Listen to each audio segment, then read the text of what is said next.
Le président de la Chambre de représentants belge, André Flau, est dans nos murs. L'objet de sa visite porte sur les relations bilatérales entre l'Assemblée nationale de la RDC et le Parlement belge. Le diplomate belge a rencontré le ministre congolais des Affaires étrangères et son homologue congolais Aubin Minakou.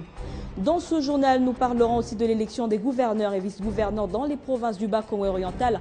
Un second tour est prévu pour le mercredi prochain. La CENI souhaite que ça se passe dans l'apaisement. Nous aurons sur ce plateau son vice-président Jacques Njoli. Et puis une alliance vient de naître entre deux compagnies aériennes en RDC, Fly Congo et CAA. Désormais, ils forment Fly CAA. Les deux compagnies ont signé un accord commercial et technique pour faire face à la crise financière qui n'épargne aucun secteur. Voilà tout pour les titres. Madame, Messieurs, bienvenue à tous. On commence avec cette nouvelle. André Flau, président de la Chambre des représentants belges, séjourne à Kinshasa. L'objet de sa visite porte sur les relations bilatérales entre l'Assemblée nationale de la RDC et le Parlement belge. Le diplomate belge a rencontré le ministre congolais des Affaires étrangères, coopération internationale, Raymond Tshibanda. Ensemble, ils ont évoqué la situation sécuritaire qui prévaut dans l'est du pays. L'objet de la visite en RDC d'André Flau s'inscrit dans le cadre de relations entre l'Assemblée nationale et le Parlement belge. Profitant de sa visite de travail, il a choisi de rencontrer les autorités congolaises, dont le patron de la diplomatie Raymond Tshibanda, ministre des Affaires étrangères, coopération internationale et francophonie. Les deux personnalités, outre les relations entre Kinshasa et Bruxelles, ont évoqué les préoccupations du moment dans la situation sécuritaire dans l'Est.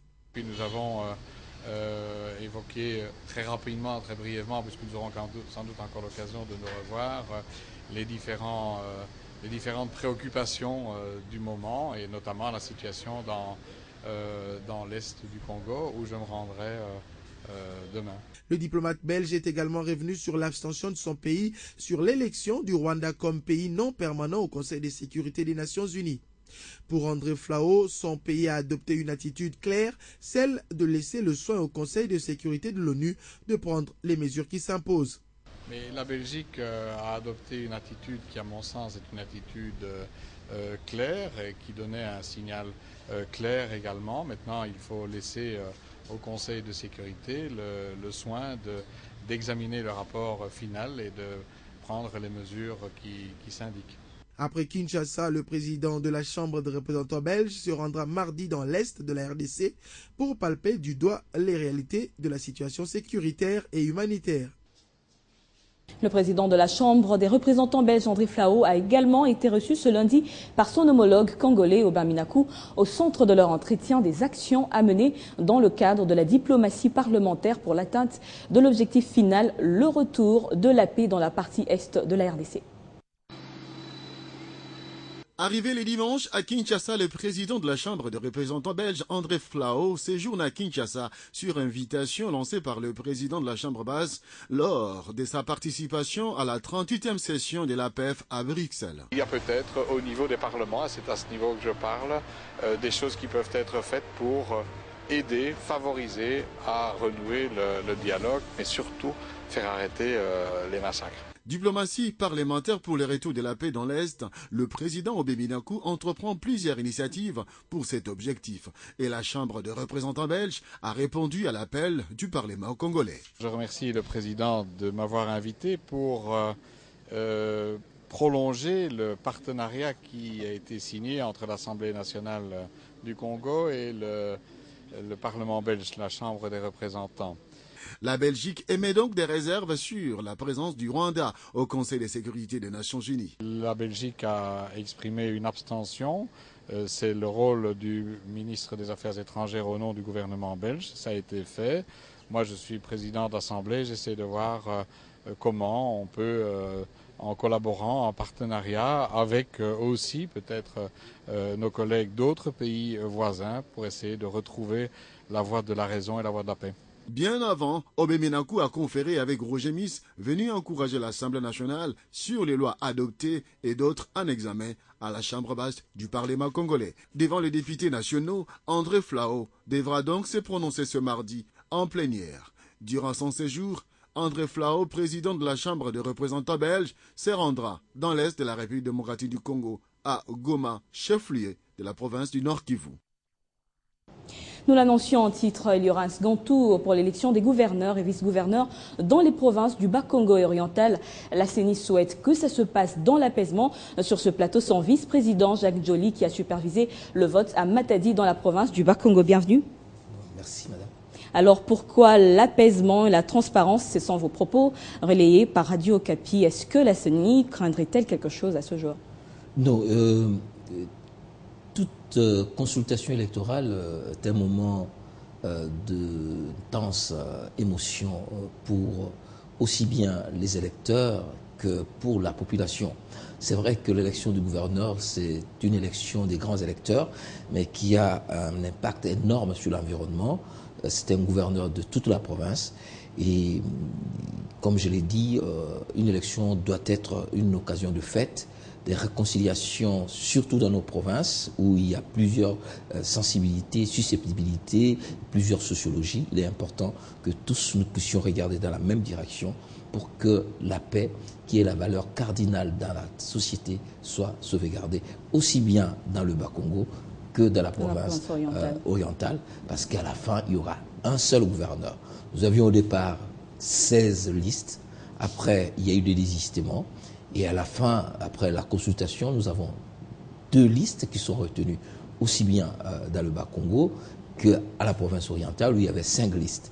Donc, ceux qui n'ont pas été retenus doivent maintenant soutenir l'un ou l'autre candidat, et à la fin, ça doit être une fête, des fêtes provinciales, parce que les provinces sont de maillons importants dans la construction de l'État congolais de demain.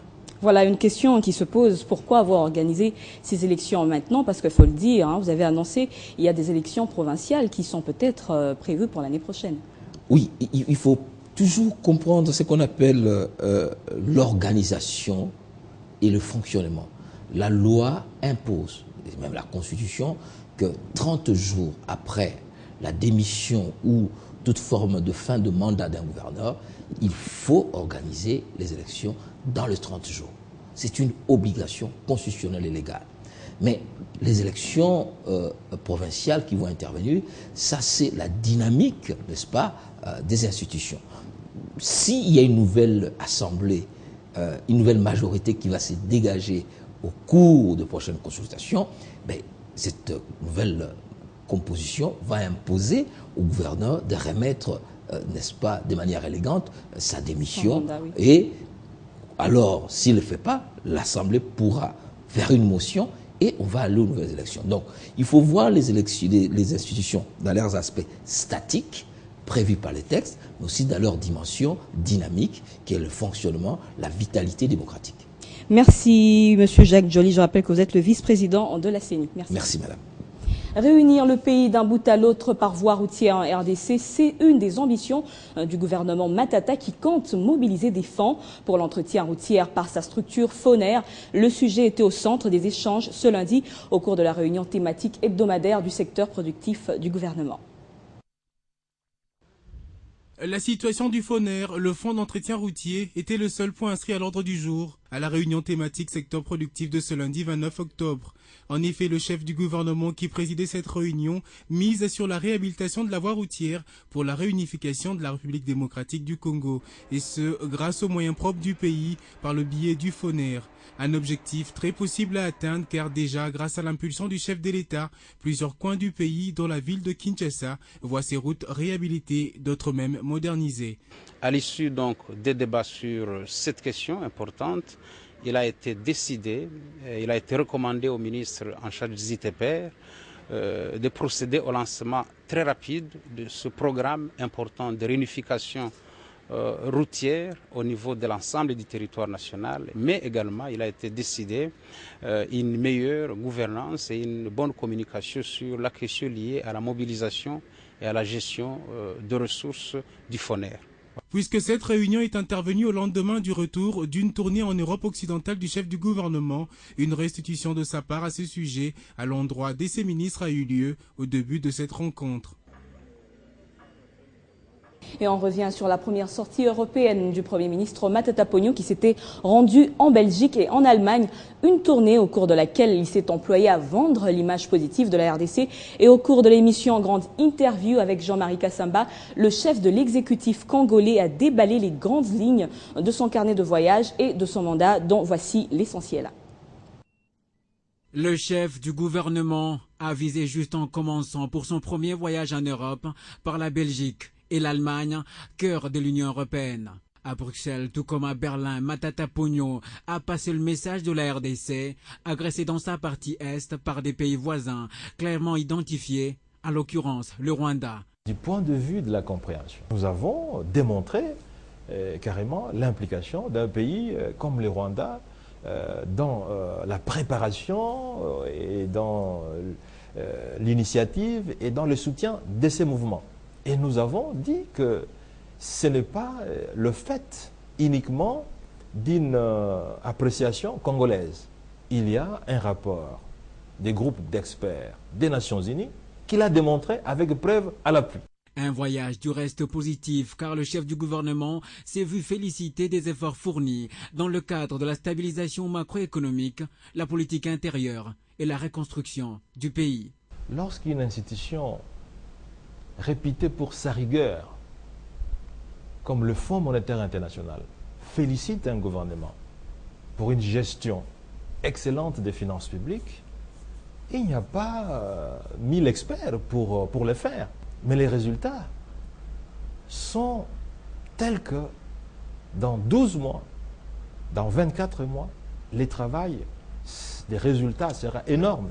Et par rapport à sa feuille de route, Matata Ponyo pense que la rigueur, l'abnégation et la lutte contre la corruption aideront ce grand pays à s'affirmer davantage dans le concert des nations.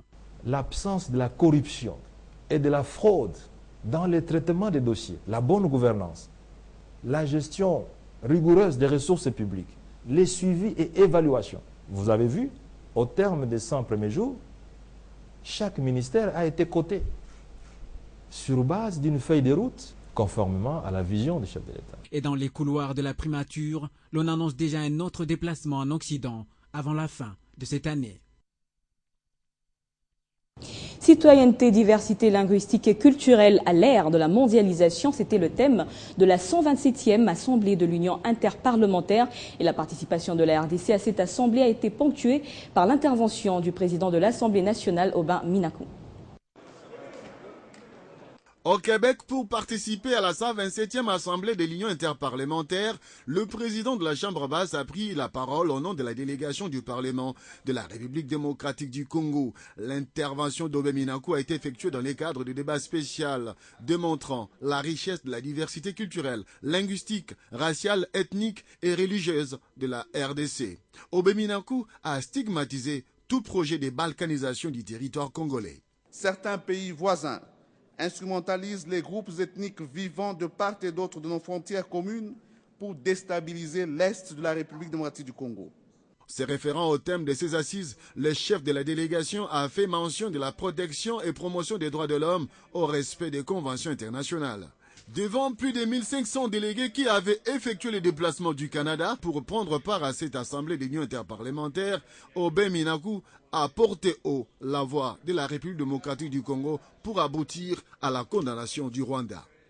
De concert avec M. Joseph Kabila, président de la République démocratique du Congo, j'en appelle à une déclaration forte condamnant toute forme d'agression contre un État membre et encourage toutes les voies pacifiques pour la paix, la sécurité et le développement dans le monde en général et dans la région des Grands Lacs en particulier. Vous vous posez certainement la question de savoir si les informations rendues publiques par l'entreprise Kibali au sujet de son projet aurifère sont authentiques. Eh bien, c'est ce que nous allons tous découvrir dans ce mini-reportage réalisé par notre envoyé spécial sur place à Doko-Durba, où cette entreprise développe ses activités. Gloria Kumwimba a fait partie de la délégation des journalistes qui sont descendus sur le site pour s'en rendre compte. C'était dans le cadre d'une journée médiatique. Doko-Durba. C'est ici que l'entreprise Kibali développe son gigantesque projet aurifère. Après le passage il y a quelques semaines du président de l'Assemblée nationale Aubin Minakou et de l'archevêque d'Isiro Nyangara, une frange de la presse a également fait le déplacement du site. Question de se rendre effectivement compte des informations que relaie cette entreprise. Premier site visité, la mine souterraine en pleine construction, d'une profondeur prévue de 800 mètres. Au moins 37 millions de tonnes de minerais sortiront de la mine souterraine durant son exploitation. À quelques mètres de là, un puits en construction de 800 mètres de profondeur, ce qui donnera 2 accès à la mine souterraine. Ici, la mine à ciel ouvert, dont les activités ont débuté depuis le 2 juillet.